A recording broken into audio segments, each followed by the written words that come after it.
felicitation program of two successful UPSC candidates, that is Tolino and Imsurenla Longkumar, was held here today by the Cnwa, the Central Nagaland Women's Association, as well as the Central Nagaland Students Association here at Hotel Saramati in Dimapur. Now, the chief guest for today was KT Sukalo, the advisor of Food and Civil Supplies, Government of Nagaland, who encouraged not just the two successful candidates but also the students that had attended the program here, including the parents. He had advised the parents as well on how to go about things with handling such cases where their children are pursuing competitive exams.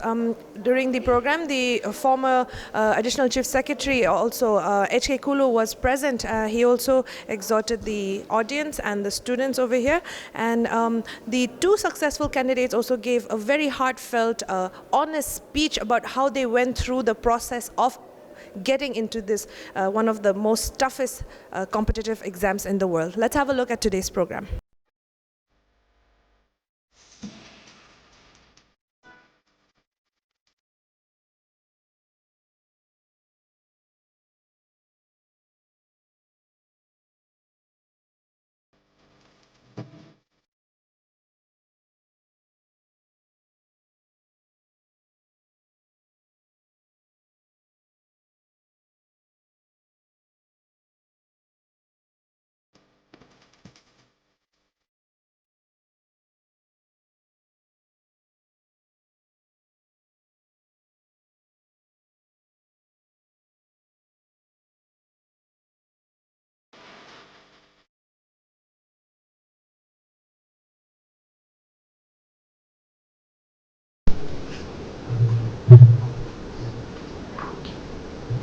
A very good afternoon to our Honorable Advisor, Sir Kulu, Madam Chairperson, dignitaries, residents and office bearers of the CNTC, our CNWA and CNSA, and everyone who is present here. I thank our Almighty God for blessing us with this day and this time, and it is an honor and a privilege for me to be standing here before you today. I'd like to thank our Central Nagaland Women's Association and our Central Nagaland Students Association for taking the initiative, the time and the effort to organize this felicitation program for us today. Your recognition and support are very encouraging for me as I prepare to step into a new chapter of my life with new responsibilities. And I believe that it is also greatly encouraging for many young Nagas, and that this will motivate them to dream big and to strive even harder to achieve their goals. I'm very fortunate to be where I am today. The UPSC journey is not a very easy one. It can sometimes feel like a very long walk through a dark tunnel with no definite exit in sight.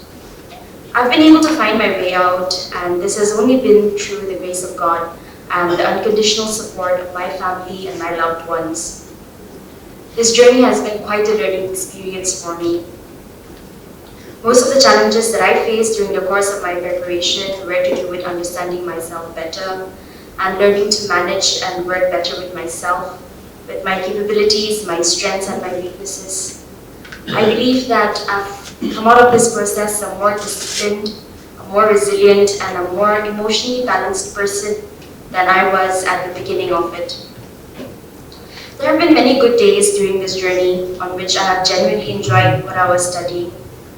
I was always a studious and academically inclined child growing up, but there have also been phases when I felt somewhat ashamed to say that learning is something that I enjoy, because as young people sometimes popular opinion can suggest that to be bookish is to be boring.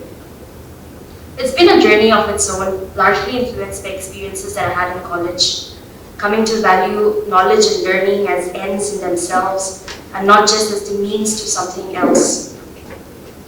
The UPSC journey offers an aspirant many opportunities to acquire knowledge. And in my experience, this knowledge both empowers and humbles a person. It is empowering because it makes you more capable, and it is humbling because the more you learn, the more you realize that what you don't know is so much more than what you could ever know. There have been bad days during the journey as well, but I've really had to scramble for motivation. On certain days when I struggle to see the bigger picture, The only things that kept me going were the idea of having a life with the concept of weekends again, and the few hours of leisure that I could have at the end of the day if I clocked in a minimum number of hours studying. Throughout my preparation, at every stage of this examination, prayer has been my constant. I prayed and asked God for everything from the tiniest to the biggest things. I would pray for wisdom, for enthusiasm, and for understanding, for mental alertness. This is particularly important for someone as sleepy as I can be sometimes. I'd pray and ask Him to grant success to my efforts, and I'd pray that if I was given the opportunity, I would work sincerely and diligently and strive to make His goodness seen in my work and in my life. If there's one thing that I wish for our Naga youth, it is that we take the one precious life that we are given seriously and accord it the importance that it deserves. That we consciously strive to be more aware of ourselves, of our capabilities, our talents, and our weaknesses, and set goals and life plans that are best suited to these. That we work hard and try our very best to be successful and good people so that we may contribute whatever we can to leaving the world a slightly better place. In conclusion, I'd like to seek your prayers and blessing as I stand at the threshold of my professional journey, that God may grant me wisdom and protection, and that I may work well with sincerity and integrity. I hope that in the years to come, we will continue to have many more young people come out successful in exams like the UPSC Cnsa. Thank you. Respected Chairperson Srimati K. President of Cnwa, special guest Shri KT Sukalo, IAS retired, Honorable Advisor to the Government of Nagaland, Shri HK Kulu, IAS retired, members and office bearers of the CNTC, Cnwa and Cnsa, ladies and gentlemen. A very good afternoon to all. I would like to express my profound gratitude to the CNTC, Cnwa and Cnsa for organizing this wonderful event. I am deeply honored and humbled to be given such an opportunity for me to share my story. I would also like to congratulate Ms. Tolino on achieving such a stellar result in the UPSC examinations this year. My journey to be a civil servant was not something that I aspired for initially. This might sound odd or obtuse that I am starting with this revelation at an event that is celebrating my entry into the civil services, but please do bear with me as I share my journey with you.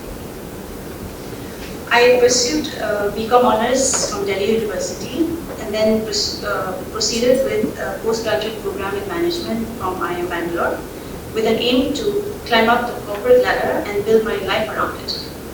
So I spent several years working with an MNC and eventually joined an e-commerce startup, which I really did enjoy and learned much about strategy, leadership, and teamwork.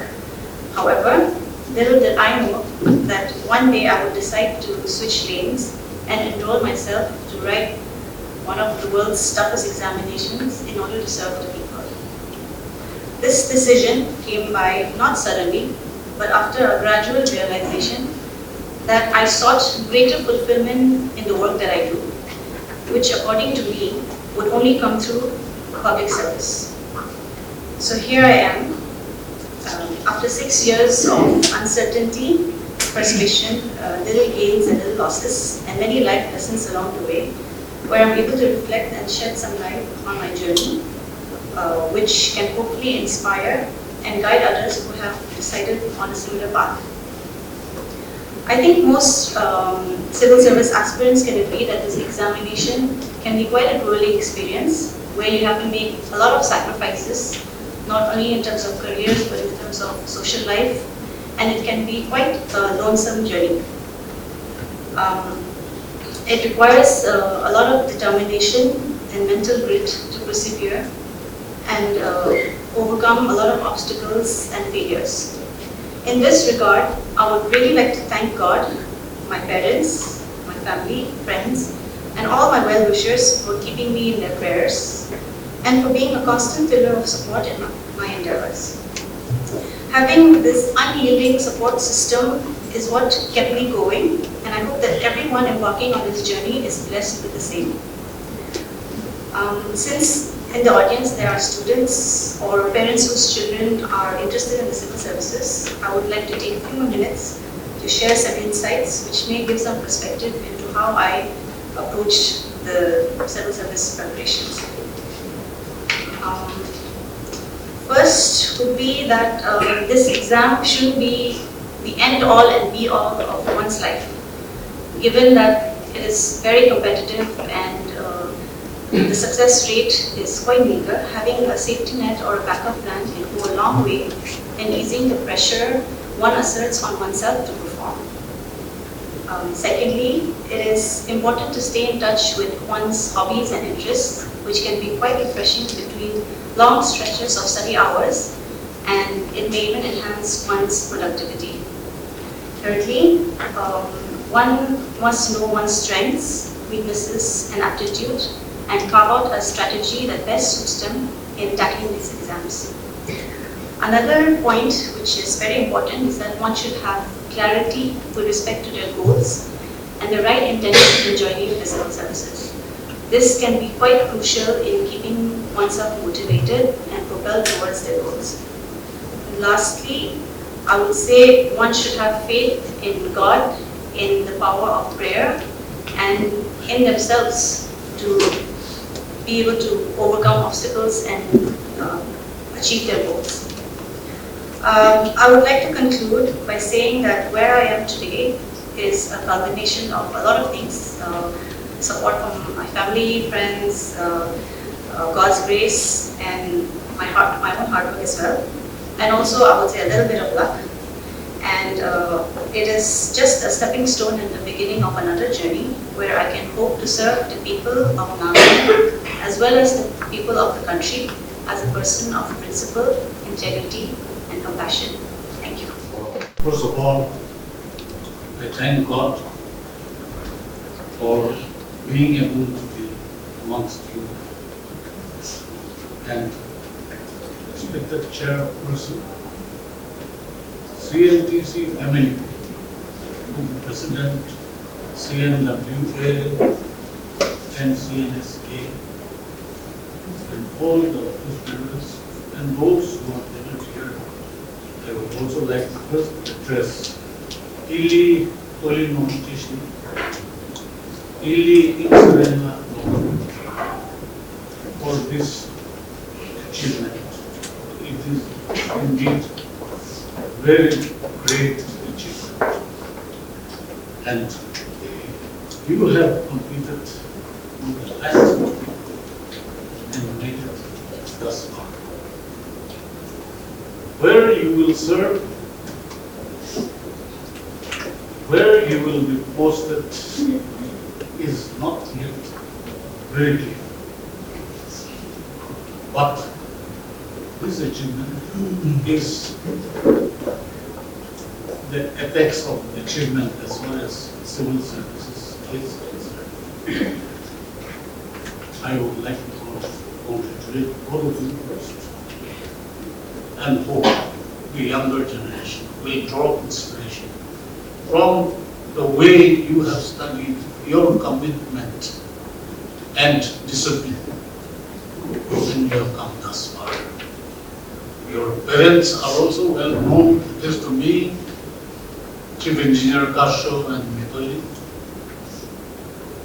Engineer Tongdi and Chubala, who have also worked together.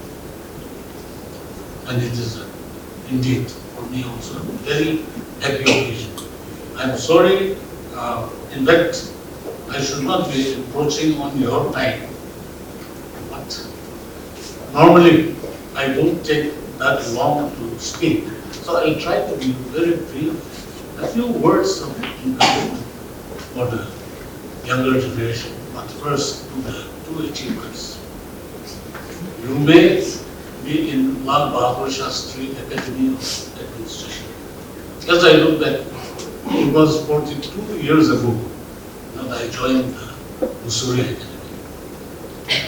And I was fortunate to be allotted Nagaland cadre after joining. In those days, we used to get 1,000 rupees as stipend, as a salary. later on it multiplied and multiplied. So in terms of your perks and your emoluments, there's nothing to worry about. And if you are in all India services, whichever institute you will be joining, your journey is just beginning. And just as you have come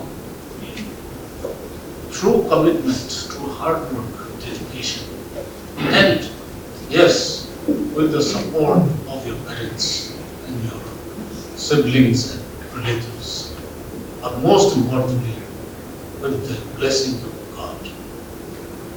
Be grateful to God always. Always try to remain as humble as possible.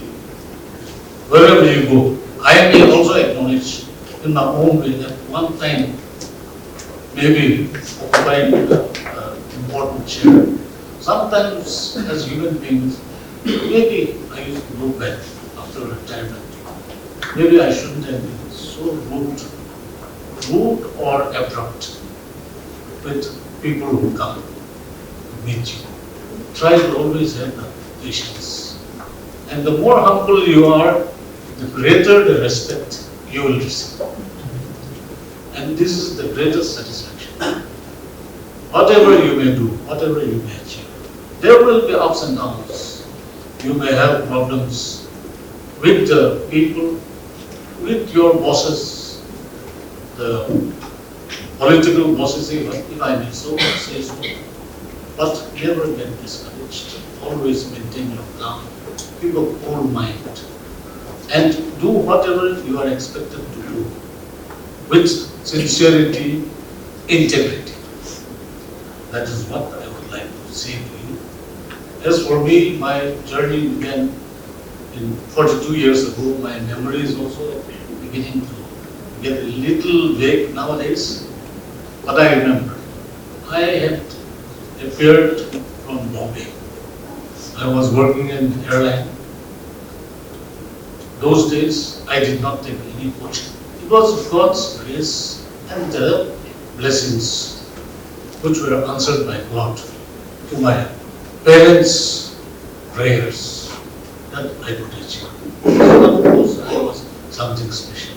I did work very hard, sometimes up to 18 hours a day, taking leave from airlines. And in the process, I worked in Air India for 5 years. So by the time I joined the IAS, I was already 28 years old. So I could not make it to the level of the Chief Secretary because many of my batchmates are age mates. I know, all born in the same year or thereabout. They have joined many years before me. So I could not, but I am grateful to God that I could at least occupy some of the important chairs in the government. And life as it comes, there is a season, time for everything. We have served. We are happy to be part of the society now and hope that your careers, you will take us Nagas to a higher level. You are in an age of information technology advancement. Those days when we were in the academy, there was no colored TV also. And internet was not there. There were no mobile phones. But you have all the information. Google, you get all the information. So you are a much better informed generation, which should become a weapon for you, your armor, and you are a much better informed generation. I'm sure you will excel. And we will also pray for you that in your careers you excel and do us proud. We are very happy that because of your achievement we are able to be here with this CNTC family, and for the CNW SW Women Association and the Students Association who have taken this initiative. I really congratulate you for taking this initiative.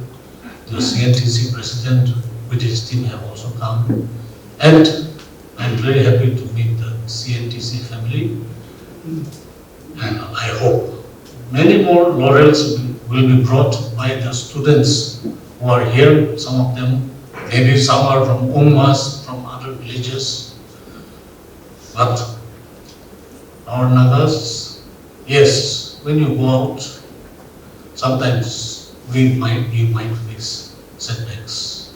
Or Chinese looking chinky people and all kinds of things. Don't let that dishearten you. Carry on. Do what you have to do. Never lose heart or lose courage. I encourage you to shine in whatever you do, and we thank God for your achievement. We also thank the parents for their hard work put in, and I thank the organizers for actually allowing me to steal some of the time to share a few insights. And I'm so happy to have met all of you, and for giving me this time, I thank you. With this, I conclude. I hope I have not taken up too much of your time. Thank you all.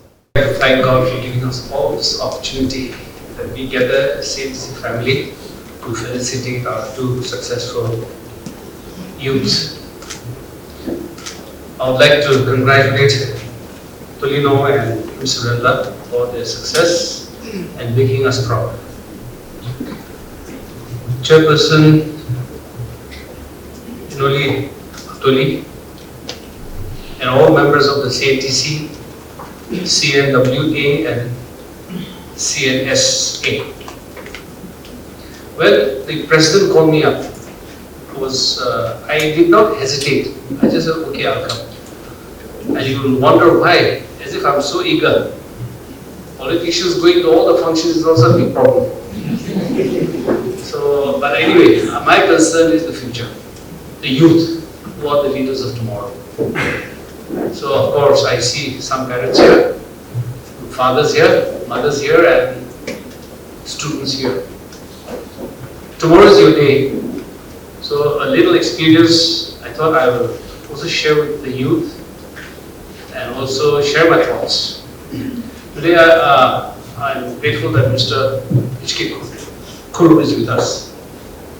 He's a childhood friend. I also had appeared in UPSC, but I was not as sincere as him, or as sincere as the two successful candidates. I was a little bit naughty. So you have heard their testimonies.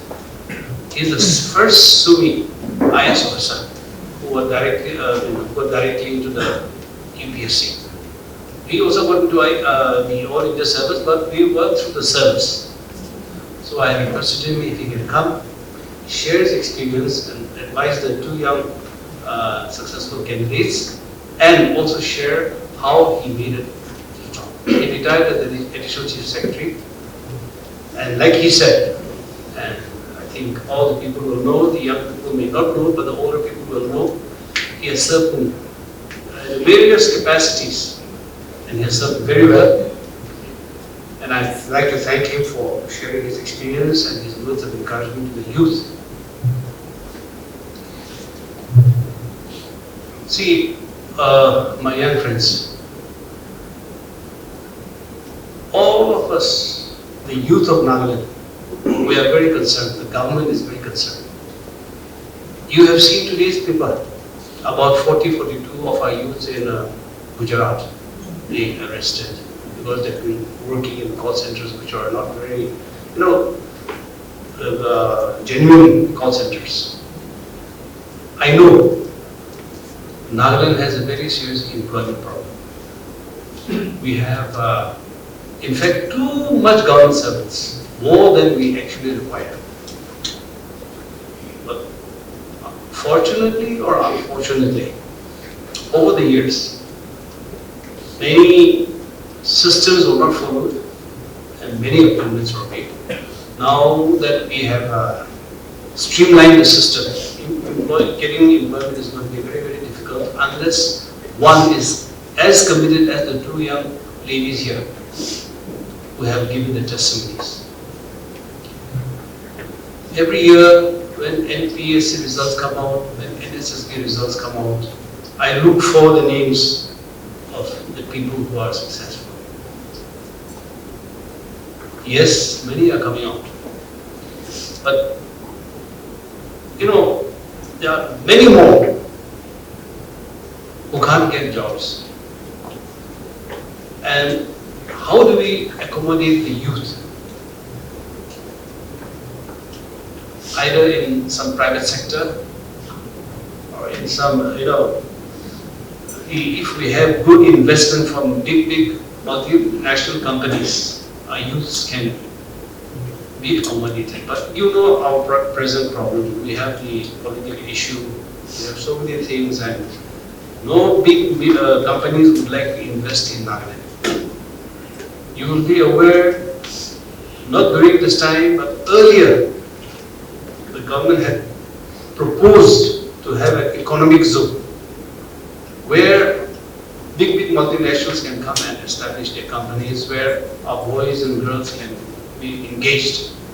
But unfortunately, people could not visualize the future, or I don't know for what reason they objected, and that economic zone was just dropped. So now, under these circumstances, how do we accommodate? I see one group. See, Mizoram is not as, Nagaland is competitively better than Mizoram. Well, why do the students, during my time also, many students from Mizoram, they are very, very hardworking. They could hardly pay the fees in the hostel. But when it comes to studies, they really study hard.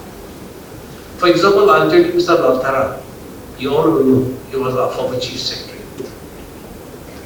His three brothers, they are from a very, very humble family. But three brothers are all in the IAS. One was in the IPS, but again he had failed exam and he got IAS. So, parents are here, students are here. It's all up to you how you commit yourself to be someone. There's nothing impossible. See, if you read the Bible, you will see that David's brother, King David, you all know that. His brothers saw David as a shepherd. But God had seen David as a king. And you know how David became king. So if you have the determination, and if you are committed, there's nothing that will stop you from achieving your success. The advice to the parents who are here. Our children giving so much advice, it will fall off like pouring water on a stone or on a duck's neck. But your life example will rub on your children. What you say at home, what you do at home, what you do at your work, what you do when you go out, these will reflect on your children. So I used to say to many people, don't advise your children too much. Your life examples will rub on them and they'll be like you. Either you are successful or you're not successful. Either they will become successful or not successful. So this is one advice I would like to give to the parents. See, many of our youth don't like to work in Nagaland. It's not that I have traveled vastly in India, but from north to south, I see many of our youths working in shopping malls, in big hotels. And during the COVID pandemic, when we had to bring so much of our youth back to Nagaland, I was surprised. Many of our youths working in small dabas, in roadside dabas alone, cleaning the pots and serving tea or serving chapatis or whatever it is. Getting maybe around 5,000, maybe around 7,000. People working in the shopping malls, I interacted with them, they get 15,000. They have to stand the whole day. Here, people don't like to work like that because city life attracts them so much. But they sleep in small rooms, 4 or 5 of them, on the floor. And many people, when they come back home during Christmas or during some occasion, they tell their friends, Bangalore, Calcutta, Delhi, Chennai. When they mention these names, our boys and girls get excited with them. Likewise, there are many, dalals, brokers, who come giving you all the stories and then take you and land you up in problems. You will know our IPS officer, Hibo. How much messages he gives about our boys and girls having problems in Delhi, having problems in Bangalore, having problems in Punjab. I think it's time our parents also should realize. But I'm looking forward that once we streamline the government system, we can at least accommodate our youths. The other day, the DGP had mentioned, because I had raised one issue in the assembly, we have more than 900 to 1,000 police recruitment. But it's not been able to, we have not been able to notify it.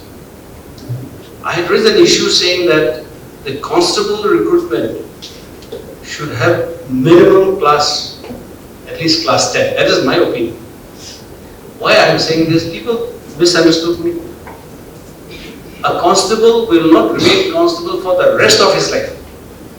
He will ultimately get promoted to lance knife, havildar, and then even reach up to DSP. So, the constable who passes only class 6, we are recruiting them. Cannot write an FIR, cannot prepare proper charge sheet. But there are many youth who are graduates, postgraduate also, who have applied as constable and have already been promoted to ASI, SI. Why have they been promoted? Because they are educated. The DSP, the SCPO, the SP will pick up those educated people to be his assistant. And they get out of the promotion. Number 2, they have departmental promotion exams. They are educated, they get through. But a class 6 student, what will he do when he cannot write an FIR, when he cannot write charge sheet? Why are most of our police case, criminal cases being lost in the court? Because no charge sheet, no proper head of, the charges are mentioned. So that is what I raised in the assembly. So the DGP also said, please, if you can raise this issue again, because we want to advertise, but we want to revise. Our present recruitment system in the police constable is class 6. So I'm not against anybody. Employment I would, if possible, give to everybody. But it's not possible. But I want educated people in, so that our police system is not that it's bad, but I want our police system to be effective, efficient. So likewise, young people, just because you joined as a constable doesn't mean that your dream ends there. As mentioned by the earlier speakers, your journey just begins. And if you are really committed, you can appear for NSSD, you can appear for NPSC, and why not appear for the UPSC also? But commitment has to be there, like the two young ladies here. Like I said earlier, I was too naughty. I want to do this, I want to do that, and then when I see the mark that I got, there are some of our friends who got after me, the mark that the total aggregate, much lower than me, but they have got into the All India services. So here, my young friends, you have to dream like our former President Abdul Kalam said. But that doesn't mean that you dream only dream. You have to work and become successful. Today, I also joined our former speaker, Mr. Kulu. We want sincere, committed officers, honest officers with integrity. I don't want officers working at the dictates of politicians. Yes, I'm a politician, but I was also a former bureaucrat. I'll tell you one thing.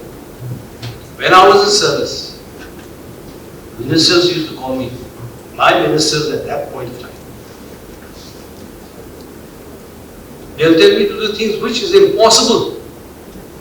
I said, sir, that is not possible. I could have the courage to tell them straight away. What they'll tell me? They'll tell me, itu salde budget Imena se. Plan lagu se Imena se. 50% to abhi gini. Or 50% mikini ka chod par ase chod. I said, sir, it is impossible kotha begin hobe na. This is where your integrity comes.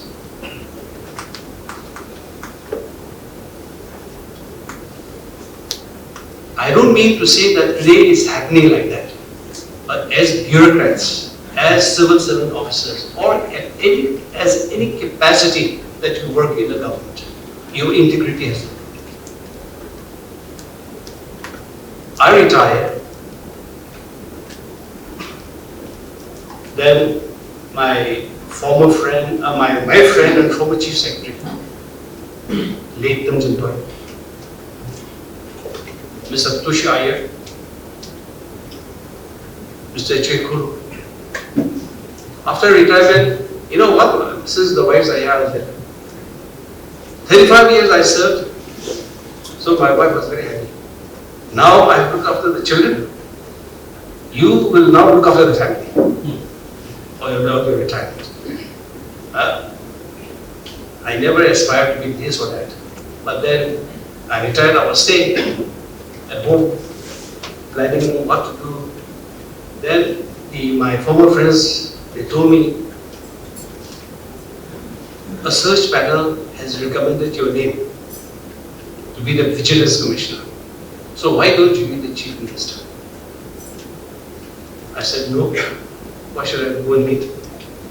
If they think I'm fit, they will agree. If I'm not fit, they will not agree. I didn't go. Then the Chief Minister called me and made me the Vigilance Commissioner. So, as I was there, my Chief Minister, Mr. Yu, he called me and told me that I'm forming a new political party. Why don't you join me? And let's move together. I told him straight, sir, I don't have that ambition, nor have I thought of being a politician. He said, you think over? But since I had no ambition and I know that type to talk too many things, I mean, politician has to talk a lot of trash also, nice also. Sometimes. So however, I said, I think cannot. Got several reminders, so ultimately I said, if it's God's will. And my prayer, though I'm a sinner, I said, Zinaputo constituency, my town constituency, former MLAs and ministers and all, they have tried their best. But unfortunately, Zinaputo development-wise has not caught up with other districts. So my commitment was to develop Zinaputo. And if at all I can be of any life example to my young people, what will be the leaders of tomorrow? That was my prayer. And fortunately, I got through it. This is my second term. So, why I'm saying this is, God has so many plans for us. It's only up to us. As earlier speakers have said, how you trust in God. You may have so many big plans, but God has different plans for you. So, I would like to thank the Central Nagaland Women's Association for organizing this function to felicitate our young achievers and also set an example for our youths, CNC youth and the Naga youth. You know, get into more services in the central services or in the state services, and through our collective effort, we can again strengthen our younger generation.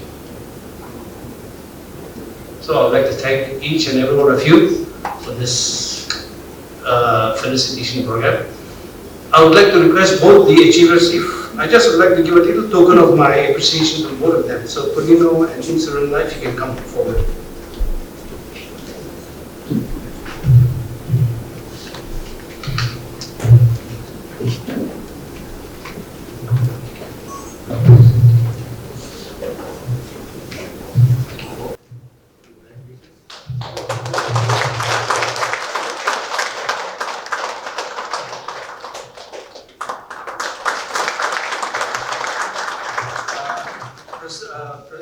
Chairperson, just like to thank you for organizing this.